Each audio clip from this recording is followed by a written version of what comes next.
जीवनात प्रत्येकजण जिंकण्यासाठी धडपडत असतो, पण खरे जिंकणे हे तलवारीने नसते, ते असते मनाने. काही माणसं परिस्थितीशी लढतात, तर काही माणसं परिस्थितीलाच बदलून टाकतात.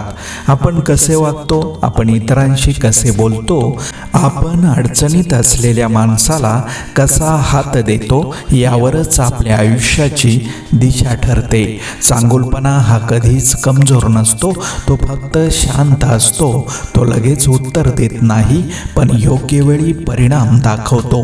जगाला बदलण्याआधी स्वतःच्या कृती स्वच्छ असणे गरजेचे असते, आणि म्हणूनच चांगले करणारा माणूस कधीच हरत नाही. नमस्कार मित्रांनो, कसे आहात तुम्ही? आज आपण एका अशाच प्रेरणादायी कथेच्या माध्यमातून कर्म, चांगुलपणा आणि माणुसकी यांचा खरा अर्थ समजून घेणार आहोत. ही कथा आपल्याला सांगते की पराभवाच्या क्षणी सुद्धा माणूस कसा जिंकू शकतो. चला तर मग या सुंदर कथेच्या प्रवासाला सुरुवात करूया. खूप वर्षांपूर्वी रामधन नावाचा एक राजा होता.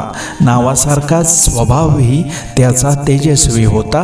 राजा असूनही तो स्वतःला सेवक मानत असे. प्रजेसाठी काम करणे, दीनदुबळ्यांना मदत करणे हेच त्याच्या आयुष्याचे ध्येय होते. त्याच्या राज्यात कोणी उपाशी झोपत नसे. न्यायासाठी दरबाराचे दरवाजे कायम उघडे असत. कोणत्याही जाती, धर्म, प्रदेशाचा भेद न करता तो प्रत्येकाला माणूस म्हणून पाहत असे. म्हणूनच प्रजा त्याला फक्त राजा मानत नव्हती, तर आपला माणूस समजत होती. रामधनची कीर्ती दूर दूरपर्यंत पोहोचली होती. मित्रच नव्हे तर शत्रूसुद्धा त्याच्या दानशूर स्वभावाची प्रशंसा करत.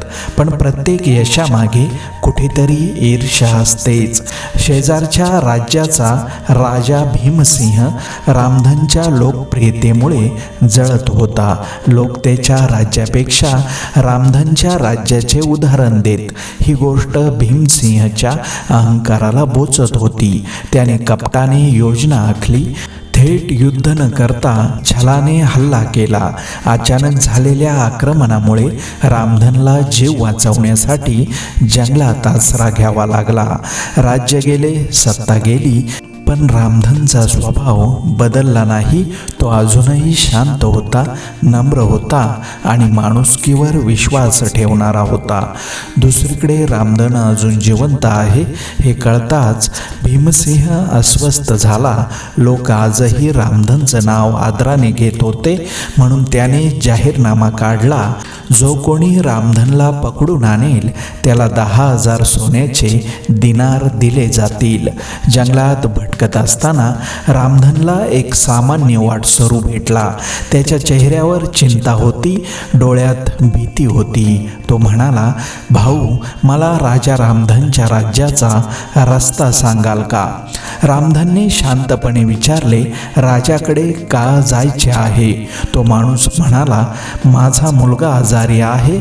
उपचारासाठी सगळे पैसे खर्च झाले. राजा रामधन मदत करतो हे ऐकून शेवटची आशा म्हणून चाललो आहे. त्या क्षणी रामधन राजा नव्हता, तो एक वडील होता. त्याला त्या वेदना समजल्या.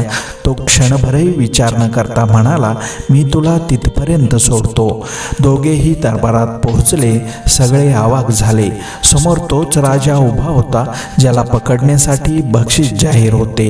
रामधन शांतपणे पुढे आला आणि म्हणाला, हे राजा, जो मला पकडून देईल त्याला 10,000 दिनार देण्याचे वचन दिले आहे.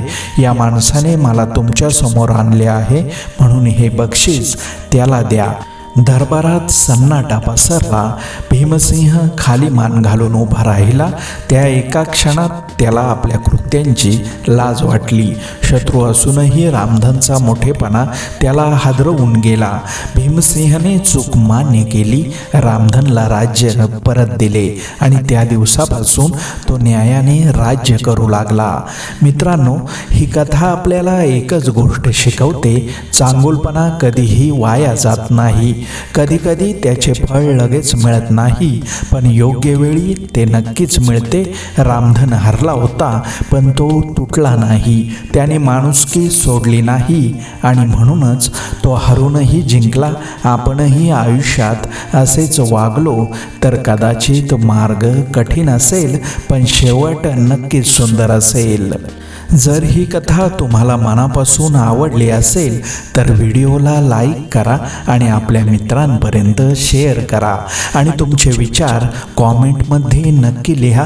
अशाच कथा, विचार आणि जीवनाशी जोडलेले अनुभव ऐकण्यासाठी चॅनलला सबस्क्राईब करायला विसरू नका. तुमचा प्रत्येक प्रतिसाद आम्हाला पुढील प्रवासासाठी बळ देतो. मित्रांनो, आपण आयुष्यात मोठे असो किंवा लहान, परिस्थिती आपल्या बाजूने असो किंवा विरोधात, माणूस म्हणून चांगले राहणे हेच खरे जिंकणे आहे. कारण जेव्हा आपण मनापासून चांगले करतो तेव्हा कधीतरी कुठेतरी ते चांगुलपण आपल्याकडे नक्कीच परत येते.